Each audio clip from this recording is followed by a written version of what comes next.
Il faut de la force brute pour grimper les échelons dans One Piece. Il en faut pour démonter tous les adversaires, car One Piece c'est aussi ça, un gigantesque champ de bataille où tous s'affrontent, où les pirates essaient d'échapper à la marine ou au gouvernement, où ils essayent de se mettre à terre les uns les autres. Ils essaient de s'accaparer les plus grandes richesses, les territoires. Et ceux qui ont le plus réussi dans cette voie, ce sont les pirates phares de cette génération. Ceux qui ont déjà tout prouvé et qui malheureusement filent vers le déclin. Mais avant de les descendre, rendons-leur un grand hommage avec ce top des pirates les plus puissants de cette génération. Hello les accros de One Piece, c'est Silver et Copper, bienvenue sur Aftali, la chaîne dédiée à tout l'univers de One Piece. Pour les nouveaux, on a une chose à vous dire, abonnez-vous pour ne rien rater. Et pour les autres, on a une question à vous poser, c'est quoi un pirate de cette génération? Eh bien c'est simple, selon Oda, c'est un pirate de la génération de Shanks de Kaido. En fait, forcément, ce sont tous les pirates qui se sont élevés après la mort de Roger, tous ces étoiles filantes qui sont montées et qui sont vouées à redescendre. Maintenant que c'est éclairci, on va pouvoir sauter à pieds joints dans ce top.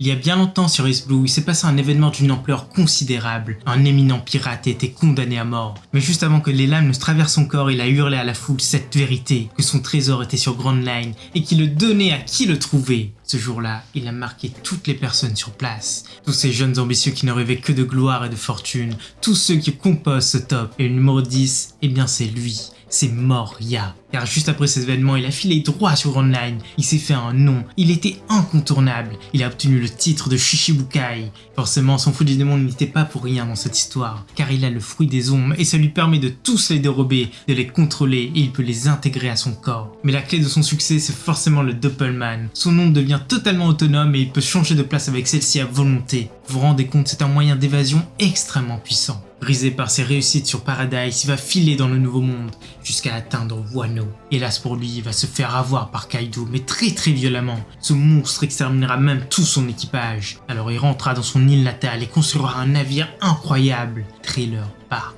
Grâce à son navire, il va amasser assez d'ombre, il peaufinera son Shadow Asgard, mais il tombera à nouveau face à Luffy. Puis lors de la guerre au sommet, il tombera face à Jinbei, puis face à Doffy. Mais aujourd'hui, il est toujours là et il n'a jamais été capturé. D'ailleurs, la toute dernière fois où on le voit, il est parti défier Barbe Noire sur son propre territoire. Ça, c'est soit de la folie, soit du génie. Numéro 9, les gris.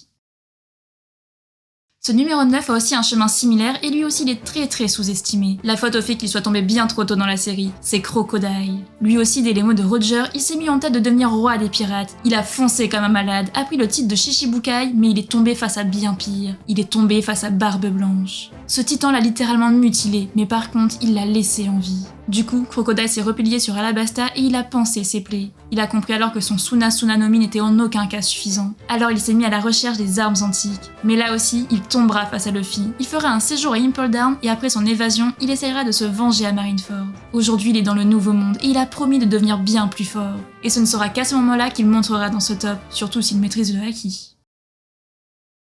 Numéro 8, le Nakama.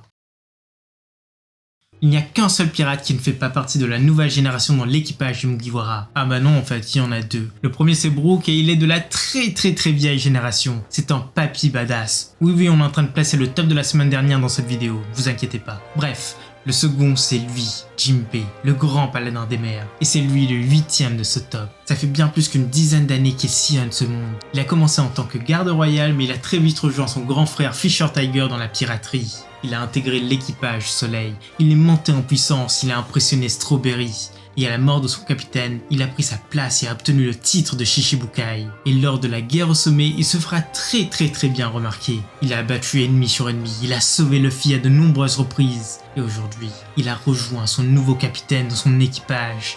Et pour ça, il a dû défier Mama, il a dû parer ses coups. C'est forcément une des puissances de l'équipage du chapeau de paille.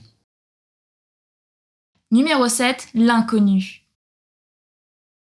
Mine de rien, il y a des pirates dont tout le monde reconnaît la force, mais dont pourtant on n'a presque rien vu. Et c'est le cas de Kuma. Monsieur Ours est arrivé en force sur Thriller Bark et il a tout éclaté sur son passage. Son fruit du coussinet est vraiment extra. Il a commencé par téléporter Perona, puis il a montré qu'il se déplaçait à une vitesse incroyable. En fait, il repousse l'air autour de ses pieds, ce qui fait qu'il s'éjecte littéralement. Il peut aussi repousser toute attaque physique et même compacter l'air pour le relâcher tout d'un coup et détruire tout. Il a vraiment poussé son fruit dans son utilisation. Il est même capable de rejeter la douleur. Et ça, franchement, ça le fait. Et enfin, il est devenu un véritable cyborg ultra résistant, même s'il l'a fait en échange de son âme. Mais à n'en pas douter, un jour ce tyran reviendra et il se vengera. Numéro 6, la déesse. Comment ne pas la connaître celle-ci, c'est Boa Hancock, et on le sait, nombre d'entre vous lui vouent un culte sans borne. Mais est-ce que c'est justifié? Nous on pense que oui quand même. Bon ok, elle n'est pas apparue tant de fois que ça, mais en fait, elle respire quand même la force. Elle est littéralement le fruit de la haine, car il y a fort longtemps, elle a été vendue au dragon céleste. Elle a subi torture sur torture. Et le pire, c'est qu'elle a été obligée de manger un fruit du démon, le fruit de la passion ou le Meroméronomie. Ça, c'était une grande erreur de leur part, car après son évasion, elle va apprendre à le maîtriser de fond en comble. Et depuis, plus personne ne peut lui résister. Elle transforme tout mon empire grâce à ses rayons et à ses coups de pied. Enfin, lui, il y résiste, mais c'est quelqu'un de très particulier. Elle a même obtenu le titre de Shishibukai et en prime, elle a le haki des rois. Quoi demander de plus? Mais vraiment, quoi demander de plus? Ah oui, c'est aussi la femme la plus belle du monde. Numéro 5, le noble. La rage est semble-t-il un bon moyen de gagner en puissance, et une enfance tragique encore plus. Et pour Dofi, il a vraiment souffert dans sa jeunesse. Certes, il a commencé dans le luxe en tant que dragon céleste, mais ses parents ont décidé de quitter cette vie et là, ce fut le début de la fin. Il avait tout perdu, il était pourchassé jour et nuit, frappé et martyrisé. Mais il trouvait de la puissance là où il pouvait en avoir, auprès de Trébol. Celui-ci avait entendu parler du fait qu'il maîtrisait le haki des rois, et il lui fournit le fruit des fils et l'arme avec laquelle il tua son père. Dofi n'eut alors de cesse de devenir plus fort, de tout faire pour gouverner ce monde. Il a même éveillé son fruit et utilisé son haki des rois en combat. Et même s'il est tombé face à Luffy, il est vraiment un combattant d'exception. Numéro 4, le lieutenant. Depuis 2 ans maintenant, il y a un groupe de pirates qui sèment la zizanie dans le Nouveau Monde. Ils ont réussi un tour de force majeur, ils ont tué Barbe Blanche. En tout cas, ils l'ont achevé à Marineford. C'est l'équipage de Barbe Noire, vous le savez tous. Et lors de leur combat face à Marco et le reste de la flotte, ils étaient littéralement inarrêtables. Leur chef est devenu un vrai Yanko et eux, ils ont tout raflé, mais vraiment tout raflé. Mais bien sûr ici on ne va pas parler de Barbe Noire, car il fait partie de la pire des générations. Mais parmi ces monstres il y a elle, Katarina Devon. Dans sa vive card, il est bien précisé qu'elle était considérée comme la femme pirate la plus dangereuse de sa génération. Car après la mort de Roger, elle est devenue très active. Elle a littéralement tué toutes les femmes qu'elle croisait et qu'elle trouvait plus belles qu'elle-même. Et aujourd'hui, elle est libre de le faire tout autant. Et surtout, elle a un fruit du démon surpuissant, le Inu Inu no Mi modèle renard à 9 queues. Et ça, ce n'est pas anodin, elle sera un ennemi coriace par la suite. Numéro 3, l'héritier. Pour ce numéro 3, vous l'attendiez forcément, c'est Katakuri. Cet homme a montré qu'il était capable de tant de choses, il a tant de qualités et tant de pouvoir. C'est le fils de Mama et son second également, et il a mangé le fruit du mochi. Ça lui permet de se transformer entièrement en mochi et de se reconstituer si jamais ses membres sont coupés. En plus, il est capable d'éveiller son fruit et de transformer tout ce qui l'entoure en mochi, ça c'est vraiment incroyable. Et forcément sa principale caractéristique, c'est son acquis de l'observation hyper développé, et ça fait de lui l'une des personnes les plus dangereuses du Nouveau Monde. Numéro 2, le second. Pour ce numéro 2, nous avons choisi King, le second de Kaido. Cet homme a l'air super puissant, mais ce n'est pas qu'une impression, il l'est réellement. Il a mangé le Ryu no Mi modèle Pteranodon, ce qui en fait un utilisateur super classe. D'ailleurs, ce n'est pas un humain, mais c'est un lunarien. Et oui, c'est une espèce qui a été introduite il n'y a pas si longtemps que ça, et on ne sait rien sur eux, à part qu'ils sont capables de produire du feu. Croyez-nous, il va encore nous en montrer énormément, et il va tous nous impressionner. Nous, on a hâte de le voir à l'œuvre. Mais attention, ce numéro 2 n'est pas unique, il y en a 2. Et le deuxième, eh bien il a à peu près quitté la piraterie. Car dans la piraterie, certains arrivent à prendre leur retraite et à se poser. Les Shishibukai le font, même si ce n'est pas vraiment une retraite. Mais les anciens grands noms aussi. Riley l'a fait, mais plus récemment, il y a Marco. Pourtant, il voulait continuer. Marqué par la mort d'Ace et par celle de Barbe Blanche, il a essayé de reprendre l'ensemble des Frenetic. Mais bon, il l'a fait en vain. Alors il a décidé de partir protéger l'île natale de son père, car une autre menace pointait son nez. Bien évidemment, c'est Weble, le Shishibukai. Mais malgré cette apparence oisif, il n'a rien perdu de sa puissance. C'est toujours le second aimé par Barbe Blanche. Il a le Tori modèle Phoenix, il maîtrise le haki des rois et celui de l'observation. Il a mis à terre l'équipage de Big Mom à lui tout seul et il s'amuse en plein combat. Franchement, il mérite sa place. Avant de passer aux 2 premiers de la vidéo, n'hésite pas à lâcher ton meilleur like parce que ça nous fait plaisir et c'est toujours plus agréable quand t'as apprécié la vidéo. Mais surtout, laisse en commentaire ton propre top, ça nous fait toujours plaisir. Puis, on a un autre message. Il n'y a qu'une seule mention spéciale, c'est Mihawk, car il est le plus grand des épéistes. N'oubliez pas qu'il a rivalisé avec Shanks plus jeune, il a battu Jinbei, il a survolé Marineford, mais dans tout ça, sa puissance est toujours inconnue.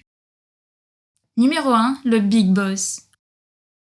On est en plein dans son arc, alors vous aussi vous le saviez qu'il serait numéro 1. C'est Kaido, l'empereur aux 100 bêtes. Sa vie est un vrai roman. Il a commencé comme mou sur le navire de Shebeck, il a tout appris sur place, il y a même mangé son fruit du démon. Mais à sa chute, il a été capturé par la marine, ils ont essayé de l'exécuter tant de fois, et il a coulé énormément de navires pénitentiaires. Et dans tout ça, il s'en sortait toujours. Après son évasion, il a rejoint Wano, il a pris la tête du pays aux côtés d'Orochi, il a dupé Oden, et même s'il a perdu contre lui, il a fini par l'écraser et de l'exécuter de ses propres mains. Maintenant, il règne sur ces terres sans rival. C'est un monstre de puissance capable d'utiliser son flux à la perfection. Et surtout, il utilise toutes les formes du haki.